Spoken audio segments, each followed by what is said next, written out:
É um prazer para mim apresentar a professora Júlia Beatriz Lopes Silva, que é psicóloga, mestre e doutora em saúde da criança e do adolescente pela UFMG e atualmente é professora do Departamento de Psicologia da UFMG, onde ela é vice-coordenadora do Laboratório de Neuropsicologia do Desenvolvimento. Além disso, a Júlia tem várias experiências internacionais de períodos no exterior. Ela fez doutorado sanduíche na Áustria, fez intercâmbio acadêmico durante a graduação na Inglaterra. E os interesses de pesquisa dela são relacionados à dislexia e principalmente à interface entre as dificuldades ou as habilidades de aprendizagem da leitura e da matemática. Ela vai apresentar os dados, um programa muito bem sucedido de pesquisa sobre as habilidades de transcodificação numérica. Oi, pessoal. Meu nome é Júlia, eu sou professora de psicologia da UFMG e vou falar com você sobre a transcodificação numérica. Por que saber escrever numerais arábicos é tão importante para a matemática? Hoje, na minha fala, eu vou começar conceituando o que é a transcodificação numérica, apresentar alguns estudos internacionais e brasileiros sobre o tema, falar sobre os mecanismos cognitivos que estão associados a essa habilidade e fazer algum planejamento de estudos futuros e novidades que a gente tem. Primeiro, eu acho importante conceituar o que significa transcodificação numérica, essa palavra tão diferente, mas que nada mais é do que a nossa habilidade de mudar entre dois códigos numéricos, que são o código verbal para o código arábico. Essa habilidade, que aparentemente é tão simples, ela é muito importante e eu vou mostrar para vocês que existe uma relação entre ela e a aritmética formal. Então, para explicar de que forma se dá esse processo de mudança entre esses dois códigos, a gente tem modelos cognitivos, principalmente modelos que têm como grande diferença a relação do acesso semântico no processo. Então, a gente tem modelos que a gente chama de modelos semânticos, segundo os quais, para mudar do código verbal para o código arábico, a gente acessa a magnitude ou quantidade que esse número representa. Em contrapartida, os modelos assemânticos acreditam que a mudança entre esses dois códigos não precisa passar pelo acesso à quantidade que eles representam, e sim por uma série de algoritmos de produção que vão ser importantes para a mudança de um código para o outro, sem que haja acesso à representação semântica, ou seja, a representação de magnitude dos números. Dentre esses modelos semânticos, talvez um dos mais importantes seja o modelo ADAPT, que é o modelo desenvolvimental, assemântico e procedimental. Então, de acordo com esse modelo, o primeiro passo quando a gente escuta o numeral no formato verbal é realizar uma codificação fonológica. Então, a partir do momento que esse número é codificado fonologicamente, a gente realiza uma busca na nossa memória de longo prazo para ver se existe uma representação, né? Se a gente já tem uma representação lexical, se esse número já foi armazenado anteriormente, como no caso de números pequenos, de 1 e 2 dígitos, de números que a gente vê frequentemente, né? Como, por exemplo, o ano que a gente está, o ano que você nasceu. Você provavelmente já viu o formato arábico tantas vezes que você já consegue realizar uma recuperação direta sem a necessidade de algoritmos de conversão para que você realize a transcrição gráfica. Por outro lado, alguns números, como por exemplo, 4.024, você não vai ter uma representação lexical na memória de longo prazo, consequentemente, não há como realizar uma recuperação direta. Então, a partir disso, algoritmos de produção vão ser necessários, sendo importante inicialmente que haja uma fragmentação do número. Então, quando eu dito 4.031, a compreensão do 1000 é importante para que seja delimitado quantas casas serão ocupadas pelos outros algarismos. E aí, a partir disso, o sistema de produção é responsável pelo resgate das entidades lexicais menores e pela produção, por exemplo, de zero interno para preencher as casas que não foram completadas. Esse modelo é um modelo muito importante, já tem vários estudos na literatura que utilizam como forma de operacionalizar a transcodificação verbal arábica. E apesar de a gente ainda não ter um consenso, né, sobre os mecanismos por trás da transcodificação verbal arábica, se é um processo semântico ou semântico, eu vou discutir isso em mais detalhes daqui a pouco. O fato é que a gente já tem bastante resultado na literatura de que essa habilidade tão simples está fortemente correlacionada com habilidades mais complexas, como, por exemplo, a aritmética. Eu trouxe aqui para discutir com vocês um estudo desse ano, no qual foi feito um acompanhamento longitudinal de 100 crianças que foram avaliadas aos 4 anos de idade e depois, posteriormente, reavaliadas aos 6 anos. Quando elas tinham 4 anos, elas fizeram uma bateria grande de avaliação, envolvendo tarefas de conhecimento numérico, de comparação de magnitudes, tanto no formato simbólico, ou seja, no formato arábico, quanto no formato não simbólico. As crianças vinham conjuntos e elas tinham que escolher qual continha mais pontos, e habilidades linguísticas gerais, habilidades não verbais. E depois, posteriormente, elas foram testadas em relação à adição e testes padronizados de aritmética. O que esse estudo encontra?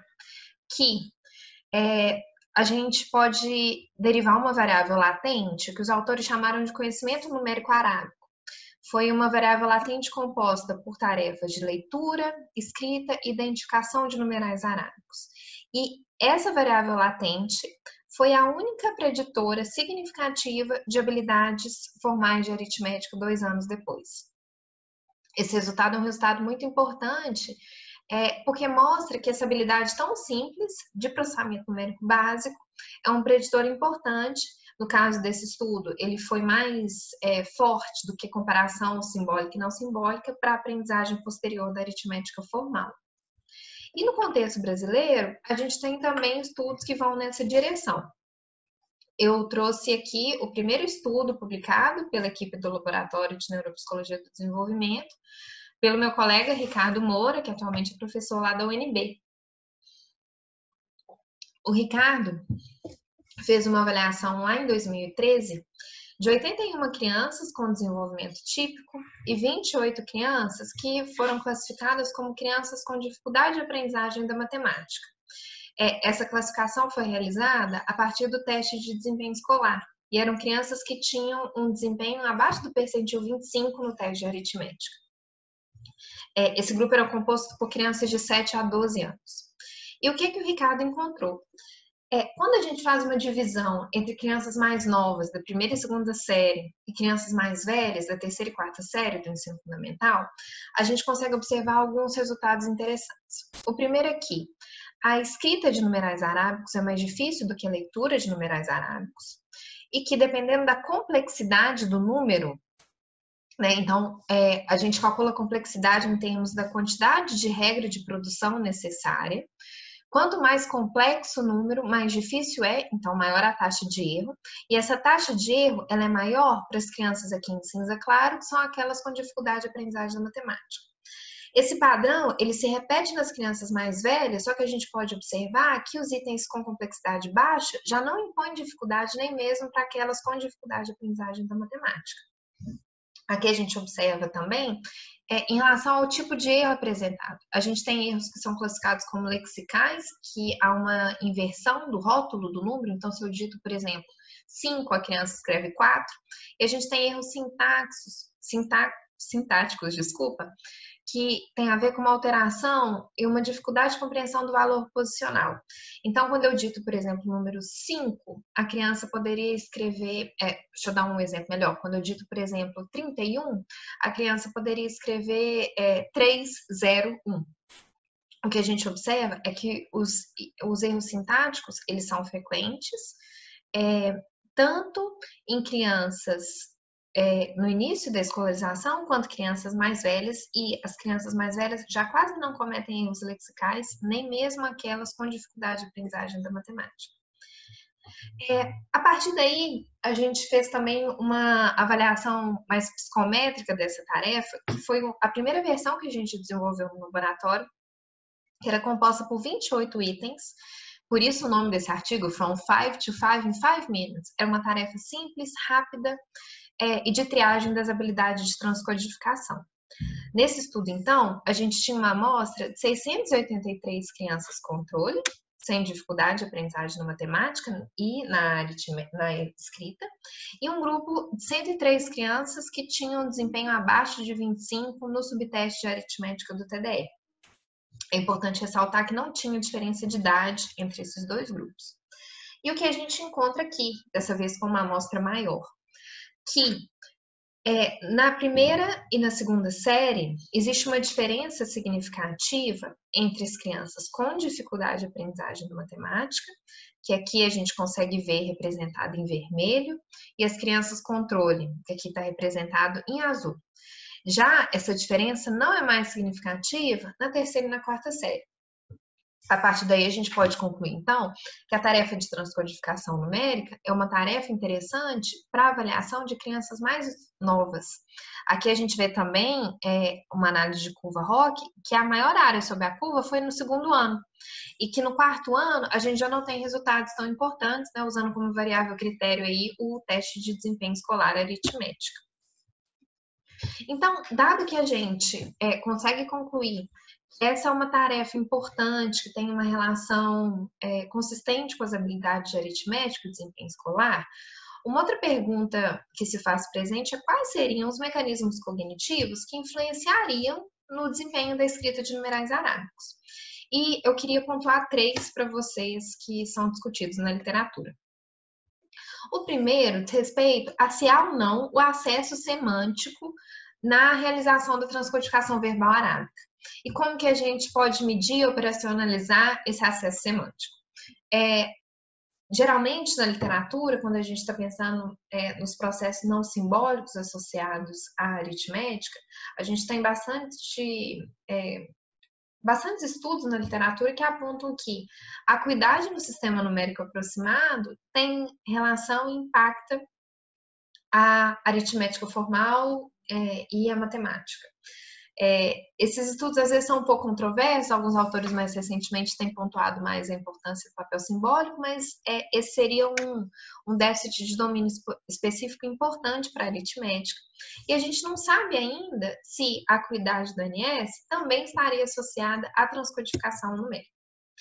Além disso, um outro mecanismo importante, mas que, por sua vez, já existem mais estudos que o correlacionam com a transcodificação numérica, é a memória de trabalho. A memória de trabalho, principalmente a fonológica, já foi reportada em diversos estudos, como do próprio Barouillet, que foi o autor do modelo ADAPT, da Valérie Camot, que ela seria um mecanismo cognitivo importante, tanto para o armazenamento temporal dessas informações verbais, como também para a realização da recuperação lexical e execução dessas manipulações necessárias no sistema de produção do ADAPT. Só que uma pergunta que ainda se mantém aberta é: será que esse impacto da memória de trabalho fonológico não está sendo superestimado, dado que outros mecanismos do processamento fonológico geralmente não são controlados nesses estudos? Então, a partir disso, eu trago o terceiro elemento, que é o processamento fonológico, que é composto, além da memória fonológica, também pelo acesso lexical e pela consciência fonêmica. Dado que a primeira etapa lá do modelo ADAPT, que eu comentei no início da apresentação, é a codificação fonológica, será que não existe também o impacto desses outros mecanismos do processamento fonológico nessa etapa inicial? Essa inferência ela pode ser fundamentada numa ideia proposta pela Fiona Simons, de que o processamento fonológico tem uma relação com a matemática, principalmente com seus aspectos verbais, que existem, que requerem a manipulação de algum código verbal.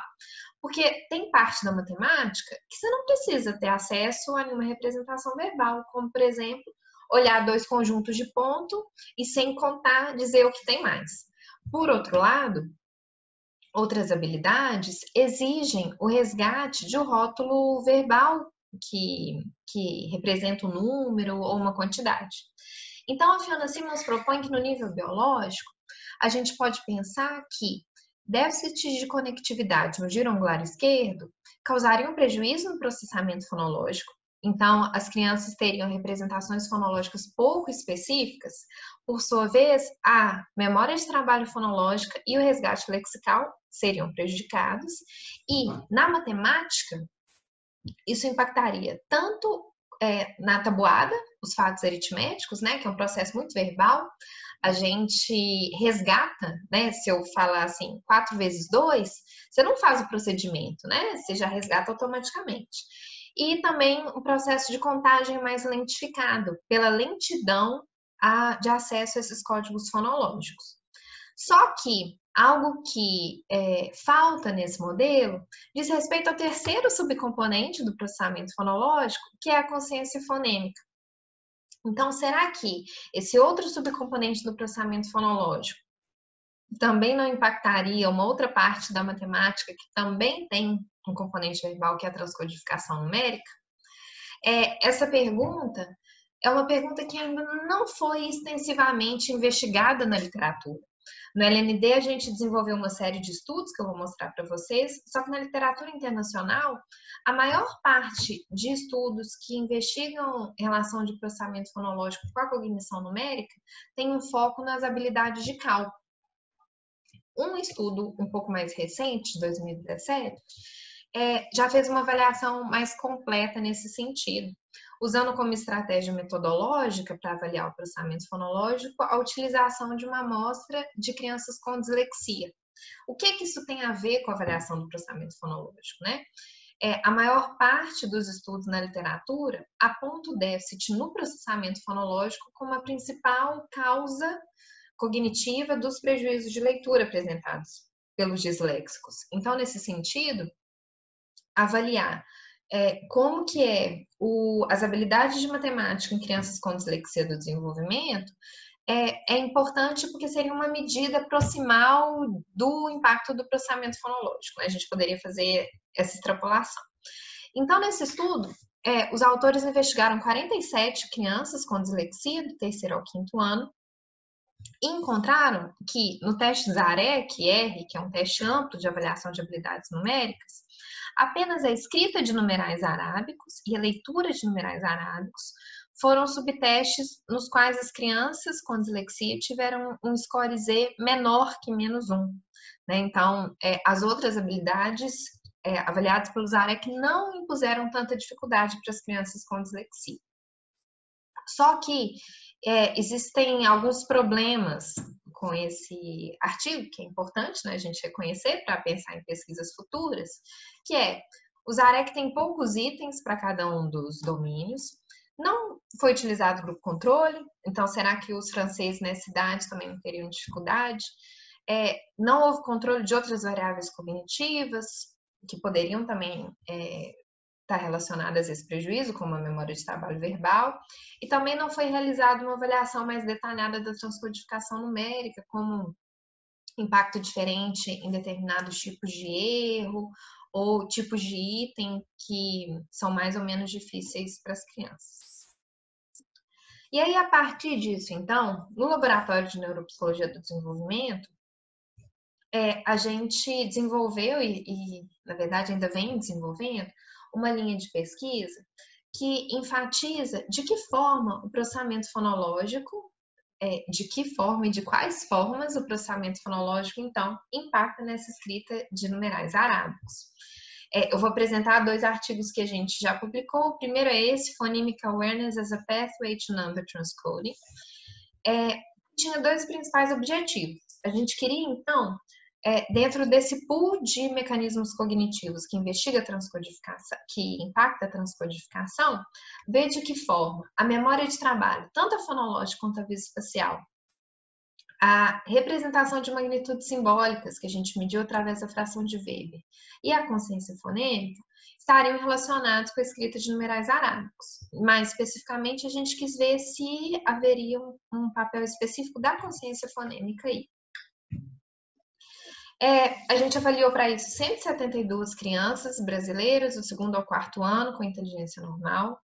E o que a gente observou assim como o que o Ricardo tinha reportado anteriormente, quanto mais complexo mais complexos eram os itens, maior a taxa de erro, e aqueles itens que poderiam ser resgatados lexicalmente, como itens de 1 e 2 dígitos, que são geralmente itens mais simples, que a gente já tem a representação lexical, 93% das crianças não cometeram nenhum erro.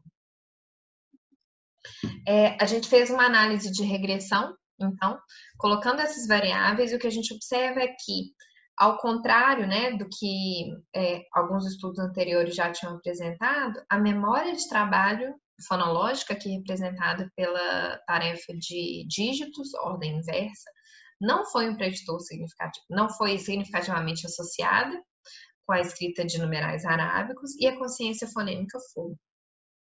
E aí, para a gente avaliar esses resultados em mais detalhes, a gente fez um modelo de análise de trajetórias, pensando na consciência fonêmica como uma variável mediadora entre a memória de trabalho, tanto a memória de curto prazo e a memória de trabalho fonológico na escrita de numerais arábicos.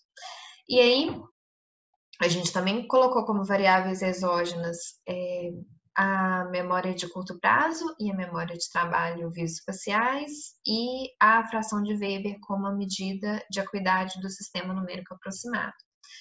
O que a gente encontrou depois de rodar uma série de modelos é que, ao deletar esse trajeto aqui de mediação da influência da memória de trabalho fonológica na escrita de numerais arábicos, que era mediada pela consciência fonêmica, os índices de ajuste do modelo sofreram um prejuízo importante, o que significa que o melhor modelo, então, seria aquele no qual a influência da memória de trabalho fonológica e da memória de curto prazo fonológica na transcodificação numérica também seria influenciada pela consciência fonêmica. A partir disso, então, a gente passou para um próximo estudo que quis investigar em mais detalhes. Ok, a gente sabe então que a consciência fonêmica tem uma influência com a transcodificação numérica, e estudos anteriores na literatura associam a consciência fonêmica à habilidade de leitura e escrita. Então, será que esse mecanismo cognitivo é algo compartilhado entre essas habilidades, a leitura e escrita de palavras e a leitura e escrita de números? Então, para isso, nesse outro estudo, com a mesma amostra do estudo anterior, a gente partiu para a investigação desses mecanismos compartilhados específicos na escrita de numerais, na escrita e leitura de numerais e na escrita e leitura de palavras. A gente avaliou a escrita e leitura de palavras através do teste de desempenho escolar, a escrita e leitura de números, a consciência fonêmica através de uma tarefa de supressão de fonemas e a memória de trabalho verbal e visoespacial. O que a gente observa é que, numa série de modelos de regressão que colocaram a variável análoga no segundo step, o que eu quero dizer com isso? Se eu estivesse investigando, por exemplo, o que está associado à leitura de números, eu colocava a leitura de palavras como controle, para tentar controlar a possibilidade de que essas associações estivessem só associadas a associações relacionadas a uma habilidade de leitura de forma geral. Da mesma forma, quando a gente investigava a escrita de números, a escrita de palavras era controlada. Então, feito esse controle e também da inteligência, o que a gente pode observar é que, para escrita e leitura de palavras e para escrita e leitura de números, a consciência fonêmica foi o único preditor compartilhado entre todas elas. A memória de trabalho fonológica foi significativa apenas na tarefa de leitura de palavras. Então, resumindo, né, os principais achados desses nossos estudos é que a transcodificação verbal arábica é importante para a triagem de dificuldade de aprendizagem da matemática de uma forma mais geral, que a consciência fonêmica é um mecanismo cognitivo importante que deve ser estudado em mais detalhes porque ele é algo que talvez pode mediar a influência da memória de trabalho fonológico na escrita de numerais arábicos e ela pode ser um mecanismo compartilhado entre processos relacionados às palavras e os números. É importante destacar que existem algumas limitações, né? A memória de trabalho fonológico ela tem uma relação grande com a nossa tarefa de expressão de fonemas. A gente estudou crianças típicas, então esses estudos eles devem ser também realizados em grupos clínicos, né? Tanto em crianças com descalculia quanto em crianças com dislexia. E aí, quais são os próximos passos e novidades e estudos que estão sendo desenvolvidos a partir disso? Em parceria com a Yulia Ban-Miller e o Corbinian Miller, a gente, a Luana, a Malu e o Vitor, da UFMG, estão tentando investigar o aspecto, características específicas do processamento fonológico, né? Então, assim, o impacto diferencial de cada um dos seus subcomponentes nas habilidades de escrita de numerais arábicos. Então, a gente já estava avaliando a consciência fonêmica e a memória de trabalho fonológico nos estudos anteriores, e aí a Luana, no mestrado dela, também está avaliando de que forma o acesso lexical, que é o terceiro subcomponente do processamento fonológico, também pode influenciar a escrita de numerais arábicos e mais ainda, padrões de erros específicos que vão ter associações específicas com cada um dos subcomponentes do processamento fonológico. Mas isso é só um spoiler, porque a Luana vai apresentar isso para vocês mais para frente no evento. Além disso, outra frente de estudo importante que a gente está tocando no laboratório é a avaliação de medidas um pouco mais detalhadas da escrita de numerais arábicos. Então, em parceria com a professora Karin Landel, da Universidade de Graz, a gente está investigando informações que vão além da acurácia. Então, para além de observar só se a criança acertou ou errou a escrita de numerais arábicos, uma outra fonte importante é a gente ver a dinâmica da escrita, de que forma ela escreve. Então, será que ela demora mais para escrever determinados números? Será que ela vai e volta? Será que ela escreve na ordem invertida? A gente está fazendo essa avaliação utilizando o software AEMPEN, que é um software que permite, então, a avaliação das pausas entre os dígitos, assim como a dinâmica da escrita. Então, 3 alunos do laboratório de neuropsicologia, que são a Luana, a Leidiane e o Rafael, estão me ajudando nessa empreitada de análise desses dados para a gente investigar padrão de pausa. E uma novidade que também vai ser apresentada para vocês ao longo desse evento é que, em parceria com a editora Vetor, a gente está trabalhando na bateria ProNúmero, que é uma bateria de avaliação de habilidades numéricas, e dentro dessa bateria a gente vai ter uma tarefa de transcodificação numérica, que como vocês viram, né, não é que ninguém vai sair fazendo diagnóstico de descalculia, né, com a tarefa de transcodificação, mas ela pode e deve sim ser usada como uma tarefa de triagem para a investigação de dificuldade de aprendizagem da matemática. Pessoal, era isso que eu queria dizer. Agradeço e espero que vocês tenham um bom evento. Um abraço.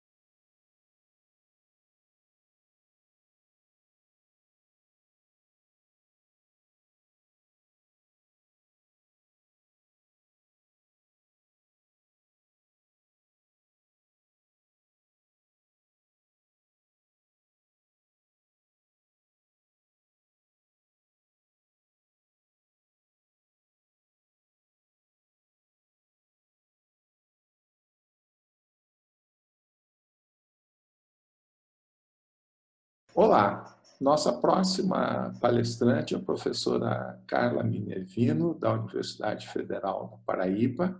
A Carla é uma colaboradora recente do Laboratório de Neuropsicologia do Desenvolvimento. A gente já conheceu ano passado e começamos a trabalhar junto. E a gente está muito entusiasmado com o nosso projeto colaborativo. Ela é uma parceira muito confiável e boa de serviço, como se fala aqui em Minas Gerais, né? E os interesses dela de pesquisa têm a ver com a psicometria, com o desenvolvimento e validação de testes psicológicos, principalmente voltados para dificuldades de aprendizagem e avaliação de memória de trabalho e funções executivas. Esse trabalho, né, de avaliação das funções executivas é o assunto da palestra dela. Divirtam-se e aprendam bastante. Boa tarde. Sou Carla Minervino, professora da Universidade Federal da Paraíba e professora também do Programa de Pós-Graduação em Neurociência Cognitiva e Comportamento. Estou muito feliz com a excelente oportunidade que estamos tendo hoje, compartilhar informações, ideias com tanta gente ao mesmo tempo. Em tempos difíceis, a criatividade é a nossa grande aliada, e é com muita criatividade e flexibilidade que estamos iniciando, que estamos lidando com os novos desafios hoje em dia, inclusive esse, que dá uma palestra online. Me sinto honrada pelo convite realizado